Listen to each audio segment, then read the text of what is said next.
we shall continue to discuss about the practice of metta or loving kindness meditations. As you know, metta is a mental state wishing the welfare and happiness of living beings. It is the nature of every one of us or the human to have these thoughts of loving kindness. For example, in our daily lives, sometimes we do have thoughts of loving kindness. Sometimes you may think of your good friends, one of your good friends, then there will be another thoughts arising, wishing this good friend be well and happy. Or sometimes you may have thoughts that his business or her business is doing well. So these thoughts is a noble thoughts. It can be said is a thoughts of loving kindness. You have this mental wish that this friend of yours be well happy, or this friend's business is doing well. Why does this thoughts of loving kindness arise? It's because there's an object. It's because there's an object arising in your mind, and that object is one of your good friends. So this good friend can be said is an object of loving kindness, or an object to help you to arouse and to develop the thoughts of loving kindness. If this object does not arise, then the thoughts of loving kindness will not arise. But it's because of arising of thoughts of your friend, then this thoughts of loving kindness arising. So we can say that your friend is an object. Then the mental state that wishing your friends is the subject. So whenever we want to cultivate or develop this mental state of loving kindness, we must have an object. So the object of loving kindness can be a person, or in other words, an individuals, or it can be a group of persons.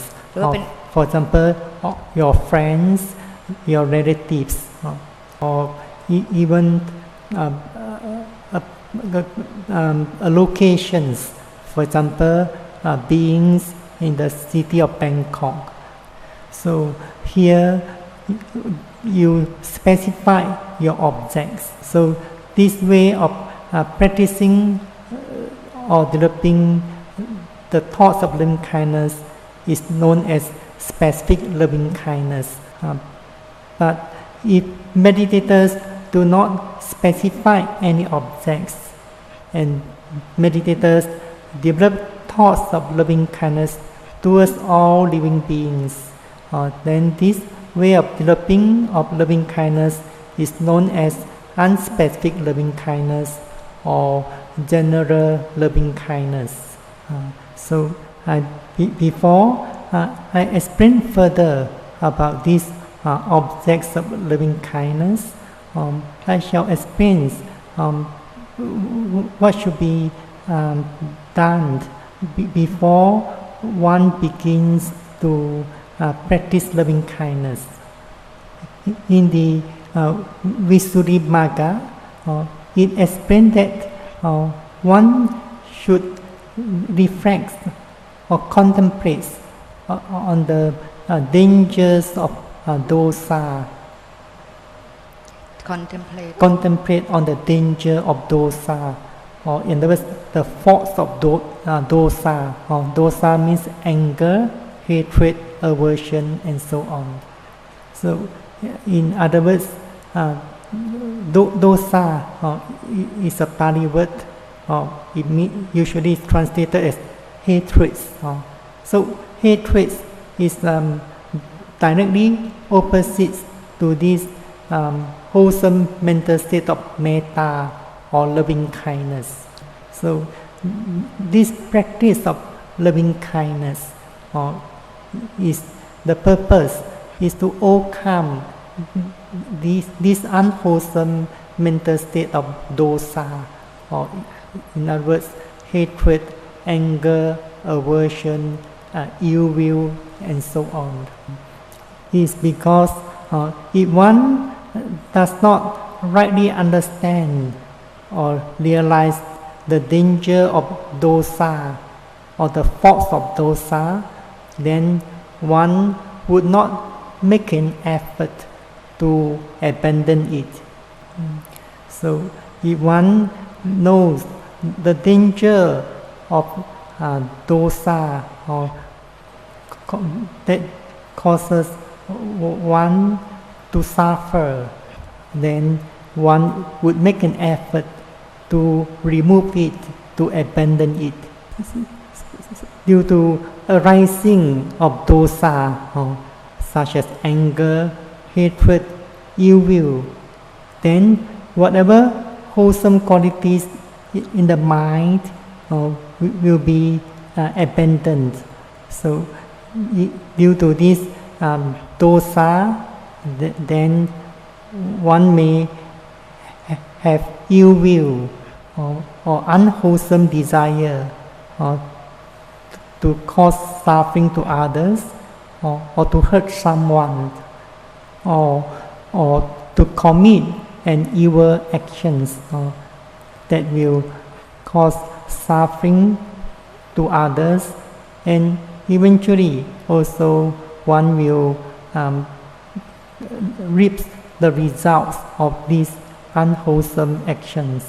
Sometimes one even becomes angry with oneself, or in other words, one hates oneself.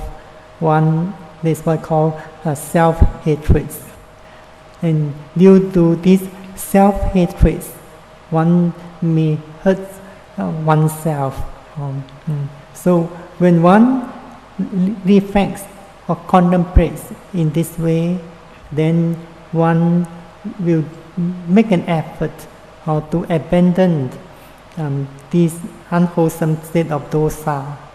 And one also should reflect or contemplate on the benefits of patience or khanti in Pali.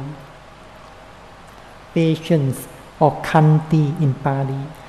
In the scriptures say that the best moral practice is patience and forbearance. So it is because of this virtue of patience then one could bear, for example,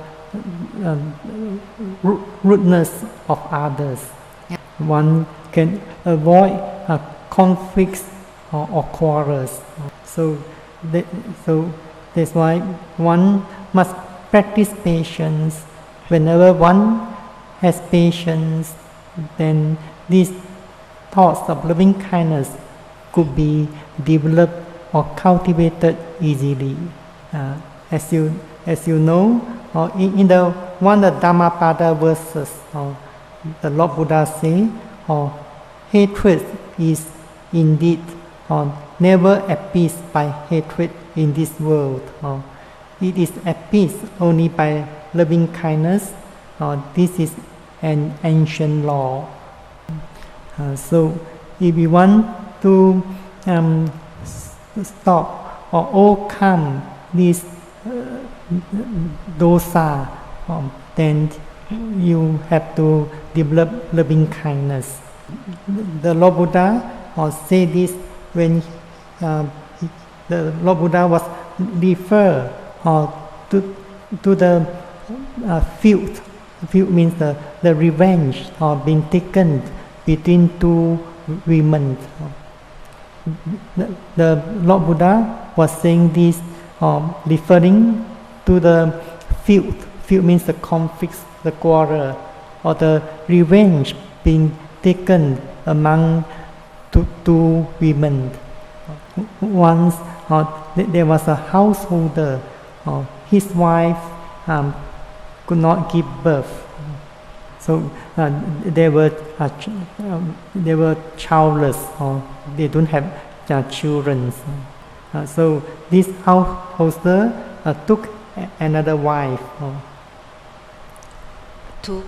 Married another wife. So later, this second wife was pregnant and about to give birth, but due to jealousy and anger, the first wife caused abortions of the second wife. So then this second wife died. This second wife passed away or died together with the unborn child. Then this cat always eats whatever chicks hatched by the hand. Then in the following existence, the two were born as a doe and a raptor.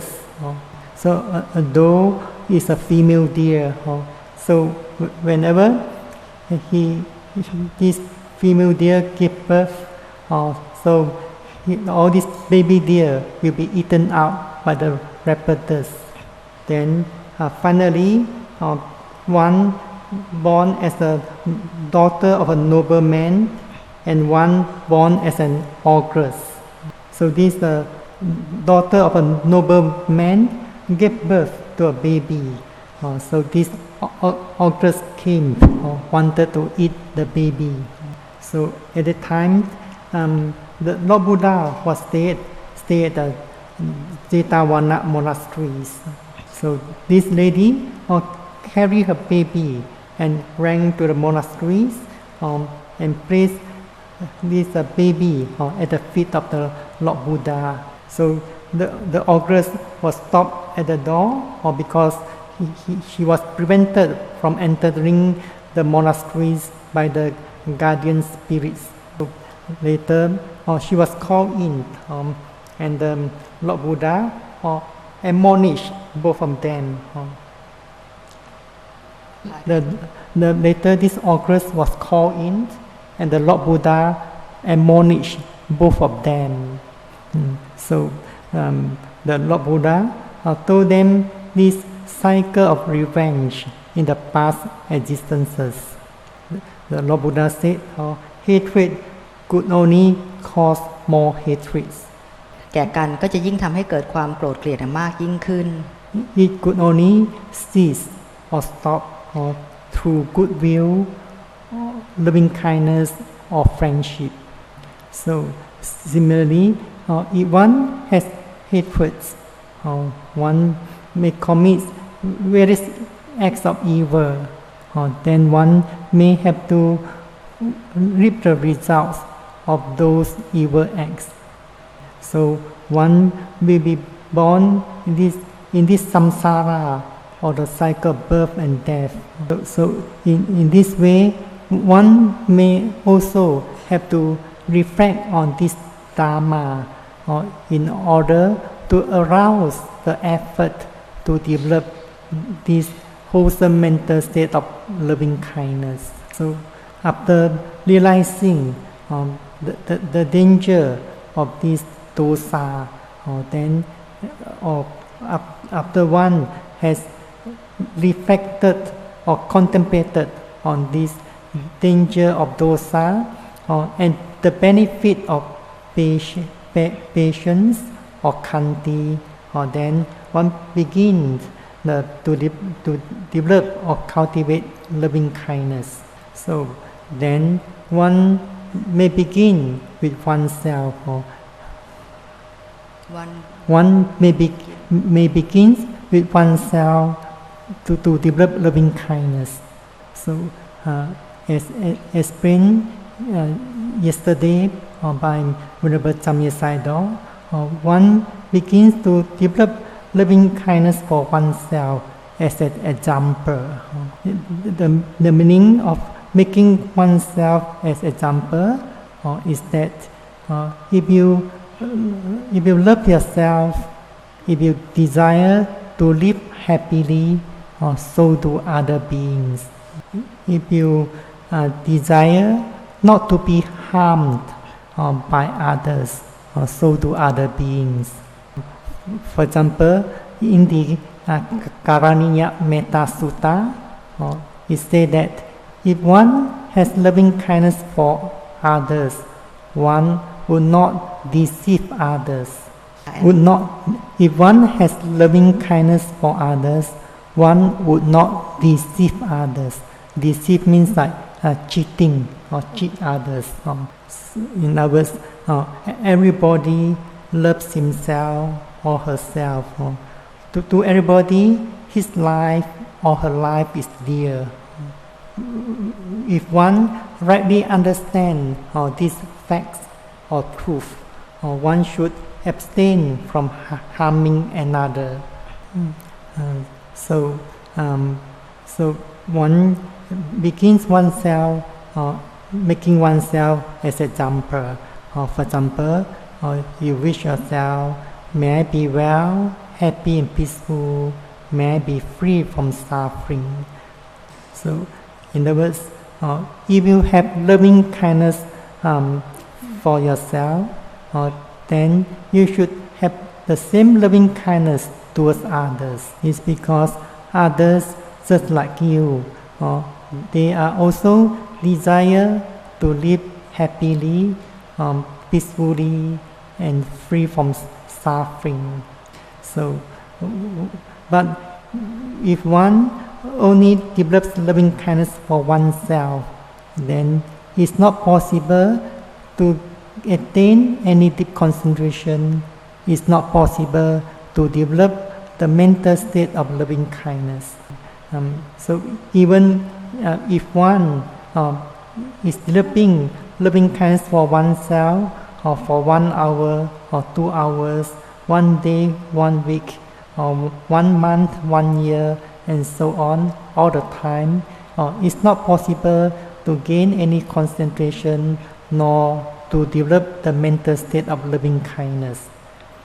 So you only need to develop thoughts of loving kindness for yourself, or for example, about 3 minutes or about 5 minutes.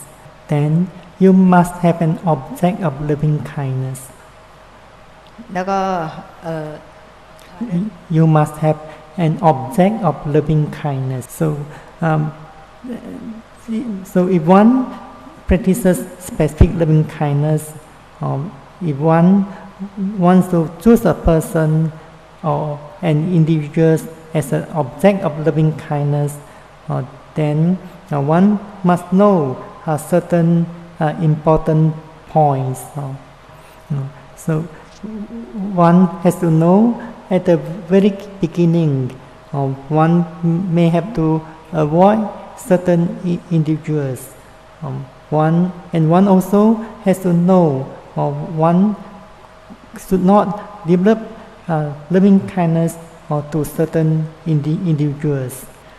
So as a beginner, it is difficult to develop loving kindness, for example, to an antipathetic person. To any antipathetic person means a person you dislike, you hate. This is the meaning of antipathetic persons. Sometimes in your life you may dislike, you may have strong dislike towards certain person, or you may hate certain person because that person may have offended you in the past, and so on. So at the beginning, it's difficult to develop loving kindness to the antipathetic persons is because whenever you think of that person, aversion or ill will arises. At the beginning, it's also difficult to develop thoughts of loving kindness towards a hostile person, or in other words, the enemy or a very unfriendly person. So, anger may arise when you think of that hostile person or a very unfriendly person. Then he also mentioned that it is also difficult at the beginning to develop thoughts of loving kindness towards a neutral person. Neutral person means neither you love nor hate. Sometimes it also includes the indifferent ones. The meaning of indifference means we are indifferent to the person's welfare or suffering. บุคคล For example, when you see someone or even someone you know, then that person is in trouble, but you do not have the desire to help. Your mind or your heart remains cold towards the suffering of that person. Sometimes your friends or your normal acquaintance may be also indifferent to you. For example, sometimes you need help, but your friends may be indifferent to you. In other words, they become cold or they ignore, they pretend not to know. So it is difficult to develop loving kindness to the such person, or in other words, indifferent one at the beginning of practice. Isn't it? If someone has been indifferent to you, most likely in future you also indifferent. You have the attitude of indifference towards that person. So if you were asked to develop thoughts of loving kindness to these indifferent ones, the loving kindness may not arise. Then the next individuals that one may have to avoid at the beginning is a very dearly loved one.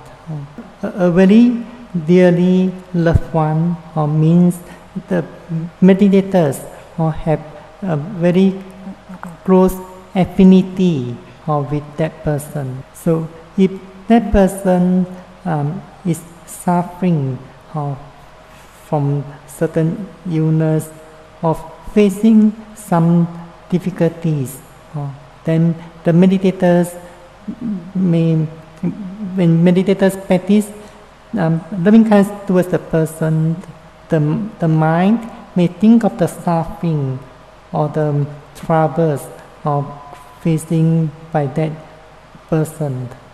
So when the meditators thinks of the suffering or the trouble experienced by that person, then the feeling of worried anxiety arising, and it's difficult to arouse and develop the thoughts of loving kindness towards that dearly loved person. Then who is the first person or individuals that the meditators may begin with? Pardon? Who is the first person or individuals that the meditators may begin with? May begin with his practice or her practice of loving kindness.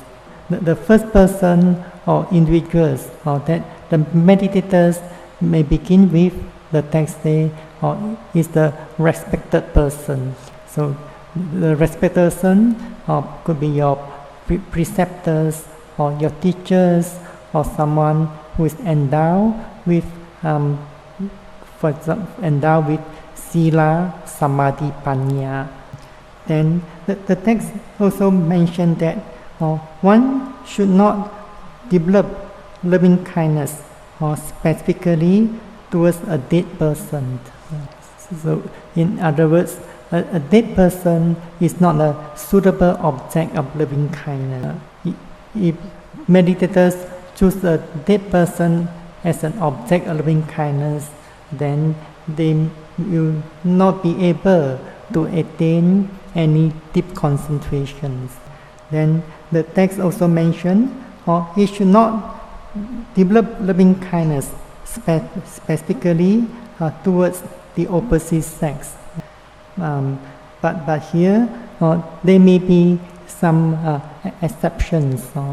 There are meditators who are successfully develop thoughts of loving kindness towards the opposite sex.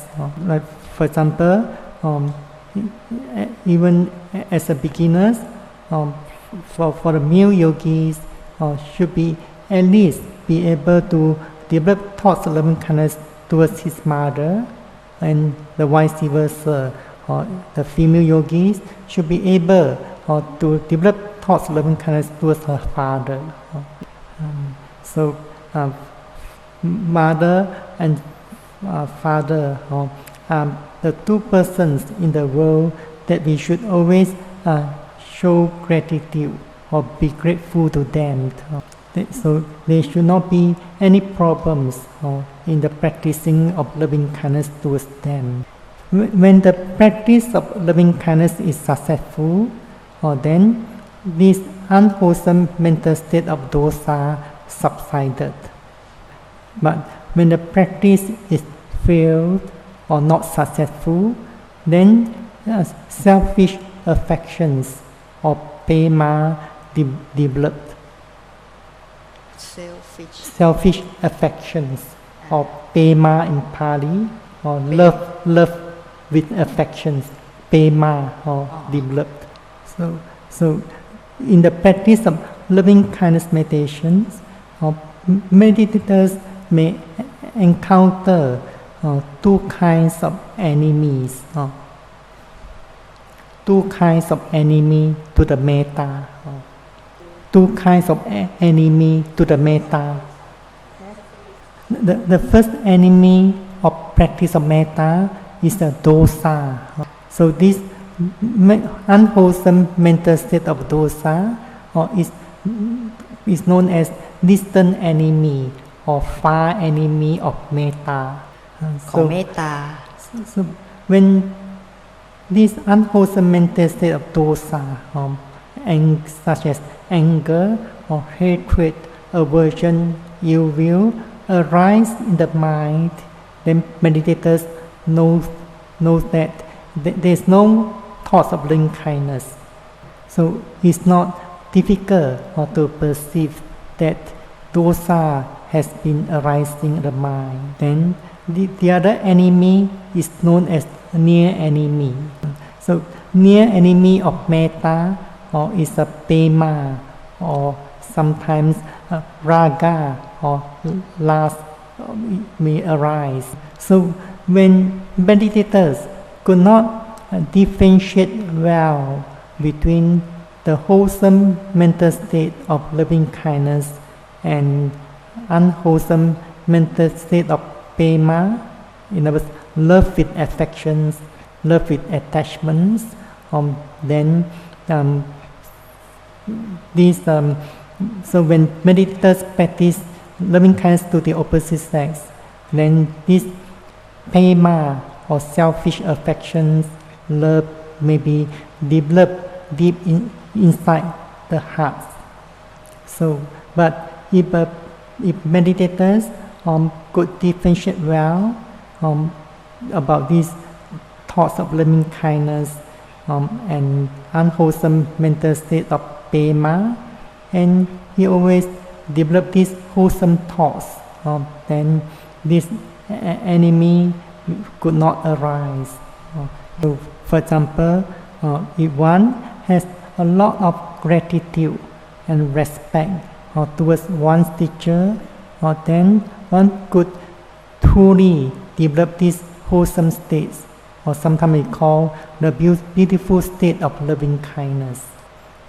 So whenever you practice loving kindness or this specific loving kindness, and one to choose a person or the individuals as an object of loving kindness, you must choose the right person at the beginning.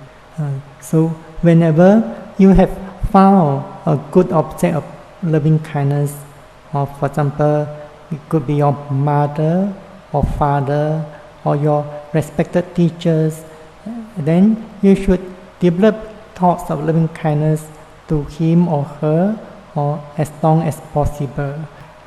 So you may even develop thoughts of loving kindness towards that object for the whole session of sitting. But remember that before you develop thoughts of loving kindness towards any object at the beginning of sitting, you have to begin with yourself first. Since we are practicing loving kindness intensively, so meditators should concentrate the mind on the developing of thoughts of loving kindness all the time for the whole day. For example, when you are not sitting, when you are walking, you also should develop thoughts of loving kindness. So in the Karaniya Metta Sutta, it says that standing or walking, sitting or reclining, as long as he is without sleepiness, let him develop this mindfulness in loving kindness. So in the verse, loving kindness can be practiced in all these four postures. So one must have a determined effort or resolute, so that one can practice well in these four postures. So when you're walking, you must practice with determined effort, so that this sleepiness will not arise. So, for example, when you are walking, you must practice with determined effort, so that sleepiness will not arise. When you are standing, sitting, you must practice with determined effort, so that sleepiness will not arise. So that eventually your mind becomes more and more concentrated on the thoughts of loving kindness, so that eventually you could attain deep concentrations. So this developing of thoughts of loving kindness should also be carried forward to your daily activities. Whether you are walking from place to place, or eating your breakfast, your lunch, you should let the mind dwell on the thoughts of loving kindness. For example, when you are scooping rice or dish, the mind should stay with the thoughts of loving kindness. For example, may all beings be well and happy. May all beings be well happy. Although you are scooping something or bringing up the spoon, opening the mouth, the mind should stay with the thoughts of loving kindness all the time. When you are paying homage to the Buddha, as you bow down, the mind also should stay on the thoughts of loving kindness, or dwell on the thoughts of loving kindness.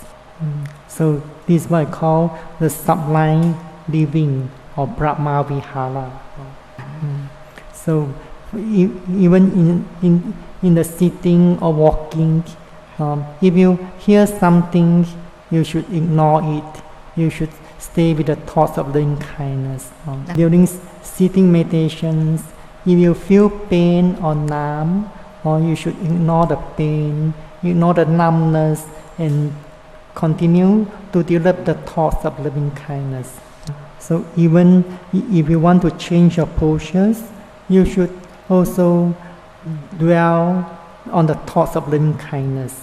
So if the mind can dwell on the thoughts of loving kindness for the whole day, then gradually you could attain deeper and deeper concentration, and that deep concentration will be helpful or conducive to your practice of vipassana meditation, and you may also gain these benefits of loving kindness.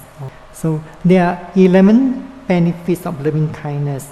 The first one is sleep in comfort, or in other words, falls asleep happily. The second, wake up happily. The third, dreams no evil dreams. The fourth, one is dear to human, or loved by the humans.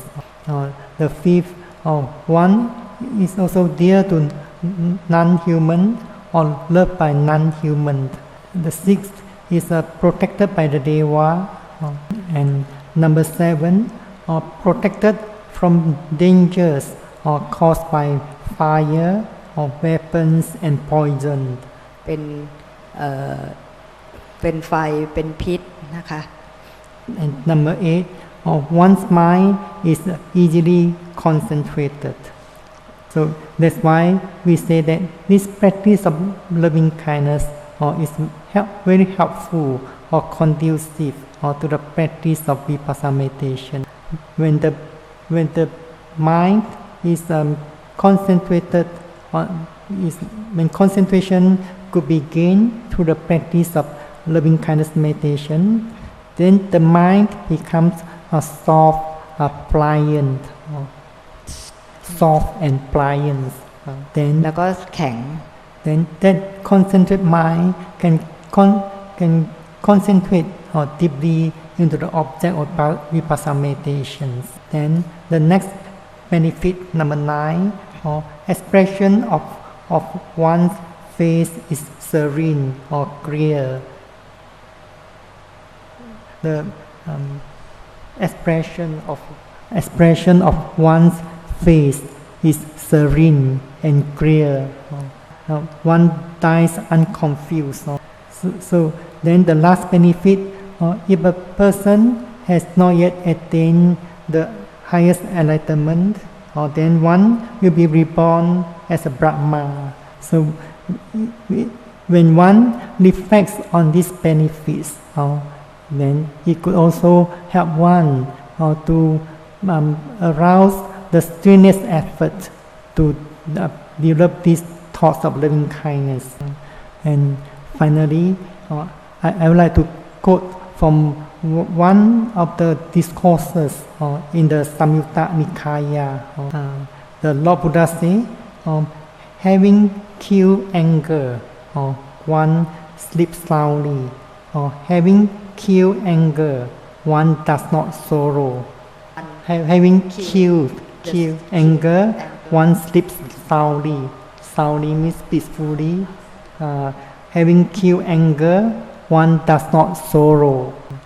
The Lord Buddha said this when the Devata means a Deva, asked the Lord Buddha these questions. เทวทัต Devata means a Deva, deities, asked the Lord Buddha these questions. He said, having killed what does one sleep soundly? Having killed what does one not sorrow?